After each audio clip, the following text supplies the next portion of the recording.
गुरुदेव राधे राधे जी। मेरा दो प्रश्न है। एक बार आप लोग शांत हो जाए तो ये प्रश्न आप लोगों के लिए भी बहुत अच्छा है।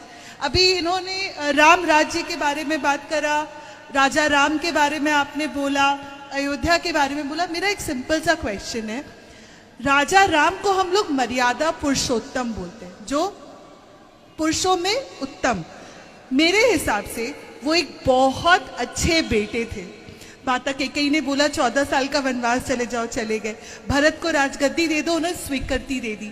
उन्होंने अपने भाइयों के लिए क्या नहीं करा, अपने बेटे होने का पूरा कर्तव्य निभाया। जब अग्नि परीक्षा दी गई थी सीता जी की, तब ये भी बताया गया था कि परछाई गई थी, माता सीता नहीं गई थी। ये बात नारायण को तो पता था, वो तो विष्णु थे, नारायण थे, उनसे क्या छुपा हुआ है, नारायण को पता था। धोबी के बाद पे एक राजा ने अपनी पत्नी को छोड़ दिया। मैं ये स्वीकार करती हूँ, उस समय माता सीता का निकल जाना उस राज्य के लिए भला था, भलाई थी। लेकिन राजा राम को तो सब पता था। सोने की सीता बना करके उन्होंने अश्वमेध यज्ञ किया, ये सब भी हम लोगों ने पढ़ा हुआ है, हम सब जानते हैं। उसके बाद जो उनके गुरुदेव थे, जिनके आश्रम में वो रहकर आई थी, जहां पे लवकुश हुए, वो लवकुश से उन्होंने युद्ध लड़ा और उनको ये पता चल गया कि ये दो संतान जो है वो मेरी ही है, नारायण है, उनसे क्या छुपा हुआ है।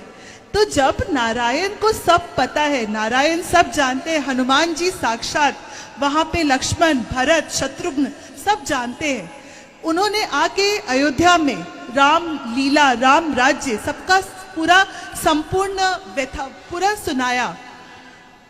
आ करके वाल्मीकि जी के कहने पर कि सीता निर्दोष है, सीता का कोई दोष नहीं है, भगवान ने उनसे दोबारा से ऐसा क्यों बोला कि आके तुम सबके सामने बोलोगी तो ही मैं तुम्हें अपनी पत्नी होने का स्वीकृति दूंगा।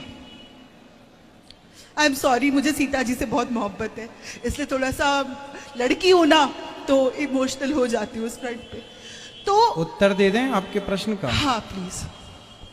आपने वाल्मीकि रामायण पढ़ी है? हाँ, थोड़ा बहुत पढ़ी है, पूरा तो मैंने भी नहीं पढ़ा, लेकिन जब जितना पूरा पढ़ा पढ़ेंगे ना तो आपके पूरे प्रश्नों का उत्तर मिलेगा। राम जी ने माता सीता को घर से निकाला, ऐसा कहीं नहीं लिखा। नहीं लिखा, माना। फिर दोष किसका है? सीता माँ के वनवास में। सीता जी चली गई लक्ष्मण को बोल करके चलो चलते, ये मुझे पता है। फिर बाद में उन्होंने क्यों बोला कि तुम आकर के सबके सामने बोलोगी तो ही मैं तुम्हें पत्नी स्वीकृति दूंगा? ना, आपका प्रश्न ही गलत है। तो आप सही करिए ना।